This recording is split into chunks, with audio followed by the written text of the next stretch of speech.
قرآن حکیم میں ایک آیت ہے سورہ الاعراف کی آیت نمبر 179.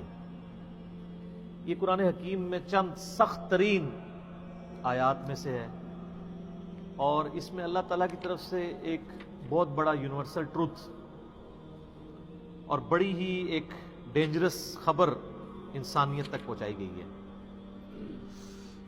اعوذ باللہ من الشیطان الرجیم، بسم اللہ الرحمن الرحیم.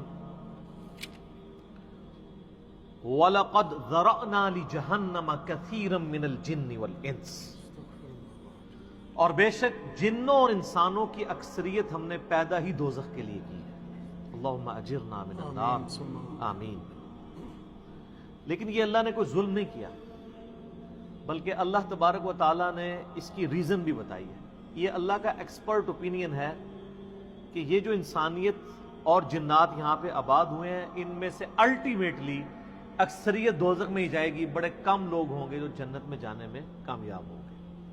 جو سورۃ العصر میں بھی آیا وَالْعَصْرِ إِنَّ الْإِنسَانَ لَفِي خُسْرٍ، زمانہ گواہ ہے اس بات پہ کہ ساری انسانیت گھاٹے میں، سوائے ان لوگوں کے جو ایمان لے آئے، نیک اعمال کیے اور نیکی کی تلقین کرتے رہے اور صبر کی تلقین کرتے رہے.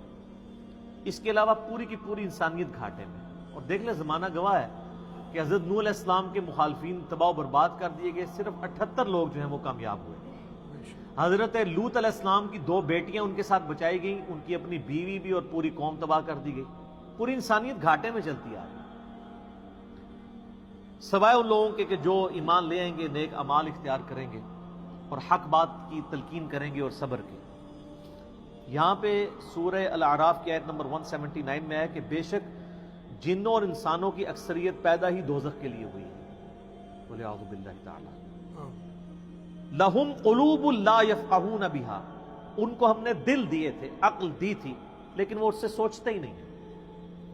وَلَهُمْ أَعْيُنٌ لَا يُبْصِرُونَ بِهَا، ان کو ہم نے آنکھیں دی تھی لیکن آنکھوں سے دیکھنے کا سا دیکھنا نہیں دیکھتے، عبرت نہیں پکڑتے. وَلَهُمْ آذَانٌ لَا يَسْمَعُونَ بِهَا، اور ان کو ہم نے کان دیے تھے لیکن سننے والا سننا سنتے ہی نہیں ہے. أُولَئِكَ كَالْأَنْعَامِ بَلْ هُمْ أَضَلُّ، ایسے لوگ چوپایوں کی مانند ہیں بلکہ ان سے بھی بدتر ہیں، جو اپنی عقل، آنکھیں اور کان استعمال کر کے حق بات تک پہنچنے کی کوشش نہیں کرتے.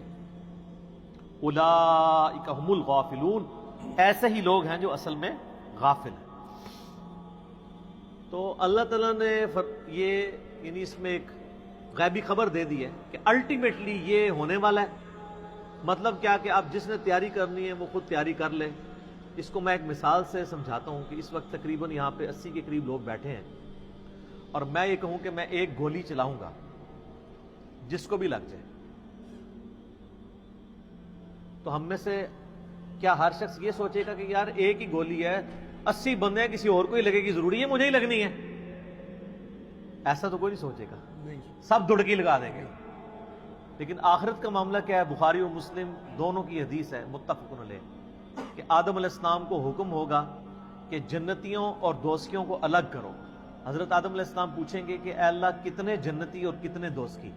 تو اللہ تعالیٰ فرمائے گا ہر 1000 میں 999 دوزخی اور صرف 1 جنتی. تو یہاں اگر 1000 بندہ اور میں کہوں ایک گولی چلے گی، ہر بندہ بھاگنے کی کوشش کرے گا. لیکن آخرت کے بارے میں یہ حال ہے کہ ہر ایک بندہ یہ امید لگایا ہوا ہے کہ وہ جو ایک بچے گا نا وہ میں ہوں گا.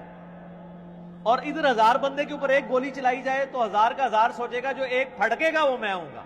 بالکل 180 ڈگری سوچ ہے. یا اس کو یوں سمجھے کہ میں کیونکہ ایک گولی چلاؤں گا 999 بچ جائیں گے، ایک کوئی لگے گی. کوئی نہیں کہے گا یار 999 بچنے ہیں تو چلو ایک میں بھی ان میں بچنے والوں میں ہوں گا، کہے نا کدھر میں ہی نہ پھنس جاؤں. اور آخرت میں تو معاملہ بالکل الٹ ہے. بہت کریٹیکل ایشو ہے. انسان کو اپنی آخرت کی فکر کرنی چاہیے، اللہ کو سیریس لینا چاہیے. جو لوگ دنیا میں اللہ کو سیریس لیتے ہیں وہی اپنی اصلاح کر لیتے ہیں، ورنہ اللہ تو بے پرواہ ہے. یقین کریں پوری کی پوری انسانیت دوزخ میں چلی جائے اللہ کو کوئی پرواہ نہیں ہے، پوری کی پوری انسانیت جنت میں چلی جائے اللہ کو کوئی پرواہ نہیں ہے. اور یہ جو اکثر لوگ مثالیں دیتے ہیں کہ جی دیکھیں کوئی ماں اپنے بچے کو کیسے دوزخ میں پھینک سکتی ہے، تو اللہ تعالیٰ تو ماں سے بھی بڑھ کے محبت کرتا ہے، وہ کیسے پھینکے گا؟ بھائی اس لیے پھینکے گا کہ اللہ تعالیٰ کے وہ احساسات نہیں ہیں جو ایک ماں کے ہوتے ہیں. ماں تو اپنی نفسانی خواہش یا محبت کی وجہ سے مغلوب ہو جاتی ہے، لیکن اللہ مغلوب نہیں ہوتا. اللہ تعالیٰ کیا فرعون سے اس کی ماں سے بڑھ کے محبت کرتا ہے جو اس کا باغی ہے؟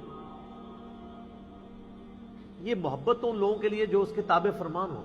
جو اللہ کے دشمن ہیں ان کے بارے میں تو اللہ تعالیٰ فرماتا ہے انا من المجرمین منتقمون، ہم مجرموں سے انتقام لے کے چھوڑیں. ان کے لیے یہ معاملہ نہیں ہے. ہمیں تو یہ بتایا گیا ہے اللہ تعالیٰ ایک بوڑھی نانی اماں ہے جس نے یہ ایک نعوذ باللہ ایک سسٹم چلایا ہوا ہے، اینڈ پہ سب کچھ چھوڑ دے گا. نہ، اگر یہ بات ہوتی تو انبیاء کرام علیہ السلام کی تعلیمات اس طرح کی نہ ہوتی کہ لوگ جو ہے وہ کیجول زندگی گزارنا شروع کرتے ہیں. بڑی سٹرکٹ تعلیمات ہے. جامعہ ترمذی میں حدیث ہے کہ سیدنا عثمان غنی رضی اللہ تعالیٰ عنہ علیہ السلام کے بارے میں آتا ہے کہ وہ جب کبھی قبرستان جاتے تو اتنا روتے کہ ان کی داڑھی آنسوؤں سے تر ہو جاتی. تو اصحاب پوچھتے کہ آپ کے سامنے جب جہنم کا ذکر ہوتا ہے آپ پہ اتنی خشیت طاری نہیں ہوتی، لیکن قبرستان میں قبر کے سامنے یہ معاملات آپ کے ساتھ کیوں ہوتے ہیں؟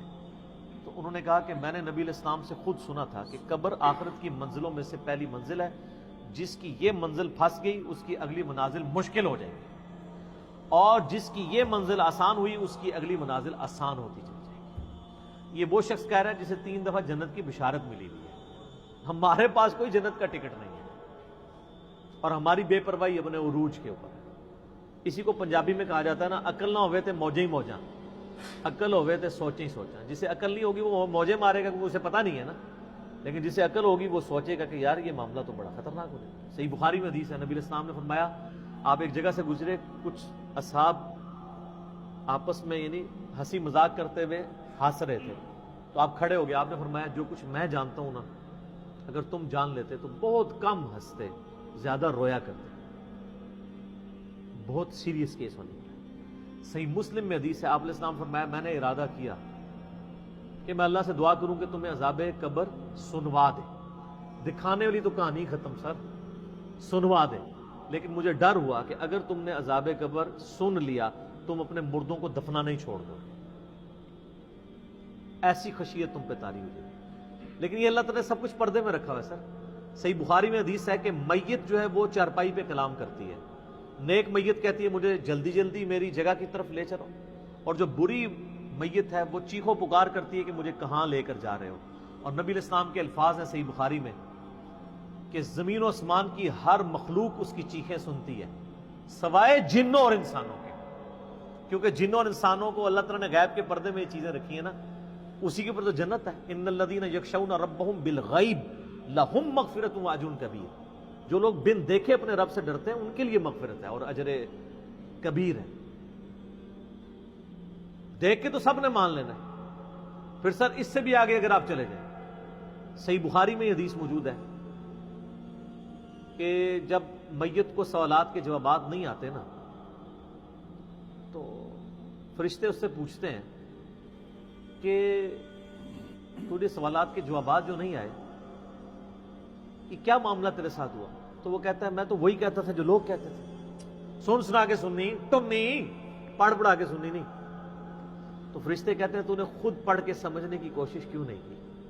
پھر فرشتے اسے ایک گرز مارتے ہیں جس سے وہ زمین کے اوپر بالکل جس کو کہتے ہیں نا پیرلل ہو جاتا ہے، زمین کے خاک بن جاتا ہے. اور اس کی جو گرز کی اگینسٹ اس کی چیخو پکار ہے اس کو جن و انس کے علاوہ تمام مخلوقات سنتی ہیں. اگر یہ سن لیں تو ظاہر ہے یہ تو پھر انسان کے بچے نہ بن جائیں. یہ اللہ نے پردہ رکھا ہے، ورنہ تو آپ بڑے بڑے بزرگوں کو دفنا کے نکل رہے ہو نا، ان کے پردے جو ہے نا وہ جنازہ یعنی اس قبرستان کے گیٹ تک پہنچتے بھی ساری بزرگی کھل گئی ہو، دڑل کی بات پیچھے سے آ جائے.